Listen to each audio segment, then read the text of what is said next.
ಇನ್ನು ವಿಧಾನ ಪರಿಷತ್ನ ಎಲೆಕ್ಷನ್ ಅಲ್ಲಿ ಬಿಜೆಪಿಯ ಇಬ್ಬರು ಅಭ್ಯರ್ಥಿಗಳು ಗೆಲುವನ್ನು ದಾಖಲು ಮಾಡಿದ್ದಾರೆ. ಹಾಗೆ ನೋಡಿದ್ರೆ ವೀಕ್ಷಕರೇ, ಸೆಕೆಂಡ್ ಕ್ಯಾಂಡಿಡೇಟ್ ಇದಾರಲ್ಲ, ಆ ಸೆಕೆಂಡ್ ಕ್ಯಾಂಡಿಡೇಟ್ನ ಗೆಲುವು ಎಷ್ಟು ಮಟ್ಟಿಗೆ ಟೆನ್ಷನ್ ಅನ್ನು ಹುಟ್ಟಿಸ್ಬಿಡ್ತು ಅಂದ್ರೆ ಸೋತೇ ಬಿಡ್ತಾರೆ ಅನ್ನುವ ರೀತಿಯಾದಂತಹ ಒಂದು ಚರ್ಚೆಗಳು ಶುರುವಾಗೋಗ್ಬಿಡ್ತು. ಲಿಂಗರಾಜ್ ಪಾಟೀಲ್ ಅವರ ವಿಚಾರದಲ್ಲಿ 27 ಮತಗಳು ಬಿದ್ದುಬಿಡ್ತು ವೀಕ್ಷಕರೇ. ಅವರಿಗೆ ಆಕ್ಚುಲಿ 28 ಬೇಕಾಗಿದ್ದದು, 27 ಮತಗಳು ಬಿದ್ದುಬಿಡ್ತು. ಅವ್ರು ಸೋತೆ ಹೋದ್ರು ಅಂತ ಅನ್ಕೊಂಡ್ಬಿಟ್ರು. ಆದರೆ ಎರಡನೇ ಪ್ರಾಶಸ್ತ್ಯದ ಮತಗಳಲ್ಲಿ ಅವರು ಗೆಲುವನ್ನು ದಾಖಲು ಮಾಡಿದ್ದಾರೆ. ಸೊ ಇಬ್ಬರು ಬಿಜೆಪಿಯ ಅಭ್ಯರ್ಥಿಗಳು ಗೆಲುವನ್ನು ದಾಖಲು ಮಾಡಿದ್ದಾರೆ. ಈಗ ವಿಜೇಂದ್ರ ಅವರಿಗೆ ಹೈಕಮಾಂಡ್ ನಾಯಕರು ಫೋನ್ ಮಾಡಿದಾರಂತೆ. ಇಲ್ಲಿ ಇಬ್ಬರು ಅಭ್ಯರ್ಥಿಗಳು ಗೆದ್ದಿದ್ದಾರೆ ಅನ್ನುವ ಖುಷಿಯನ್ನು ವ್ಯಕ್ತಪಡಿಸೋದಕ್ಕಿಂತ ಹೆಚ್ಚಾಗಿ ಅಡ್ಡ ಮತದಾನ ಮಾಡಿರೋದ್ರ ಬಗ್ಗೆ ಹೈಕಮಾಂಡ್ ಗರಂ ಆಗಿದೆ. ಹೆಂಗಾಯಿತು ಅಡ್ಡ ಮತದಾನ, ಹೆಂಗೆ ಕ್ರಾಸ್ ವೋಟಿಂಗ್ ಆಯಿತು ಅಂತ.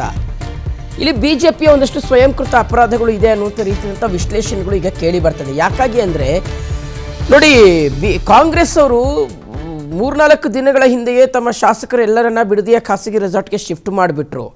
ಆದರೆ ಬಿಜೆಪಿ ಏನು ಮಾಡ್ಕೊಳ್ತು ಗೊತ್ತಾ, ಒಬ್ಬ ಶಾಸಕನನ್ನು ಸಹ ಸೇಫ್ ಗಾರ್ಡ್ ಮಾಡಿಕೊಳ್ಳುವ ಪ್ರಯತ್ನವನ್ನು ಮಾಡಿಲ್ಲ. ಅದು ಒಂದು ವಿಚಾರ. ಎರಡನೇದು, ಈ ಕ್ಷಣಕ್ಕೂ ನೀವು ಹೋಗಿ ಆ ಉಚ್ಚಾಟಿತ ಶಾಸಕರನ್ನು ಮಾತಾಡಿಸಿ ಯಾಕೆ ಸರ್ ಕ್ರಾಸ್ ವೋಟಿಂಗ್ ಮಾಡಿದ್ರಿ ಅಂದರೆ ಅವ್ರು ಡೈರೆಕ್ಟಾಗಿ ಹೇಳ್ತಾರೆ, ನಮಗೆ ಯಾವುದೇ BJP ನಾಯಕರು ಕಾಂಟ್ಯಾಕ್ಟ್ ಮಾಡಿಲ್ಲ, ಫೋನ್ ಮಾಡಿಲ್ಲ, ಪಕ್ಷಕ್ಕೆ ವೋಟ್ ಮಾಡಿ ಅಂತ. ಅದು ಶಿವರಾಮ್ ಹೆಬ್ಬಾರ್ ಅವರಾಗಿರ್ಬೋದು, ST ಸೋಮಶೇಖರ್ ಅವರಾಗಿರ್ಬೋದು. ನಮಗೆ ನಾವು ಎಲೆಕ್ಷನ್ ಮೊನ್ನೆ ಸಂಜೆವರೆಗೂ ವೆಯ್ಟ್ ಮಾಡಿದ್ವಿ, BJP ಪಕ್ಷದ ಕಡೆಯಿಂದ ಫೋನ್ ಬರುತ್ತೆ ನಮಗೆ ಅಂತ. ಆದರೆ ಯಾರೂ ಫೋನ್ ಮಾಡಿಲ್ಲ. ನಮ್ಮ ಆತ್ಮಗೌರವ ಕಣ್ರಿ, ನಮ್ಗೆ ಯಾರೂ ಫೋನ್ ಮಾಡಿಲ್ಲ, ಕೇಳ್ಕೊಂಡಿಲ್ಲ, ಏನಿಲ್ಲ, ನಾವ್ಯಾಕೆ ವೋಟ್ ಮಾಡೋಣ. ನಾವೇನೇನು ಕಾಂಗ್ರೆಸ್ ಅವ್ರು ಕೇಳ್ಕೊಂಡ್ರು, ಸ್ವತಃ ಮುಖ್ಯಮಂತ್ರಿ DK ಶಿವಕುಮಾರ್ ಅವರೇ ಫೋನ್ ಮಾಡಿದ್ರು, ನಮ್ಮ ಅಭ್ಯರ್ಥಿಗೆ ವೋಟ್ ಹಾಕಿ ಅಂತ ಕೇಳ್ಕೊಂಡ್ರು. ಹಾಗಾಗಿ ನಾವು ಹೋಗಿ ಅವ್ರ ಜೊತೆಗೆ ರೆಸಾರ್ಟ್ನಲ್ಲಿ ಕೂತ್ಕೊಂಡ್ವಿ ಅಂತ ಈ ಕ್ಷಣಕ್ಕೂ ಸಹ ಉಚ್ಚಾಟಿತ BJP ಶಾಸಕರುಗಳು ಹೇಳ್ಕೊಳ್ತಾರೆ.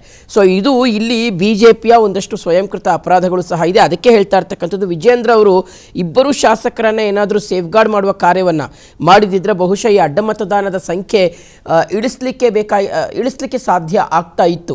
ಆದರೆ ಇಲ್ಲೂ ಸಹ ಆ್ಯಂಡ್ JDSದು ಸಹ ಅಷ್ಟೇ. JDS ಅಟ್ಲೀಸ್ಟ್ ಈ ಇಬ್ಬರು ಶಾಸಕರನ್ನು ಸಂಪರ್ಕ ಮಾಡಿ ನಮಗೆ ನೀವು ವೋಟ್ ಮಾಡಿ ಅಂತ ಕೇಳ್ಕೊಂಡಿದ್ರು. ಅವರು 2 ವೋಟ್ಗಳು JDS ಕಡೆಗೆ ಹೋಗ್ತಾ ಇದ್ವೋ ಏನೋ ಗೊತ್ತಿಲ್ಲ. ಆದರೆ ಒಟ್ಟಾರೆಯಾಗಿ ನಿನ್ನೆ ನಡೆದಂಥ ಪರಿಷತ್ ಚುನಾವಣೆ ಇದೆಯಲ್ಲ, ಅದು BJP ಮತ್ತು JDS ಪಾಳ್ಯದಲ್ಲಿ ಒಂದು ರೀತಿಗೆ ಸಂಚಲನವನ್ನು ಉಂಟು ಮಾಡಿದೆ, ತಳಮಳವನ್ನು ಉಂಟು ಮಾಡಿದೆ.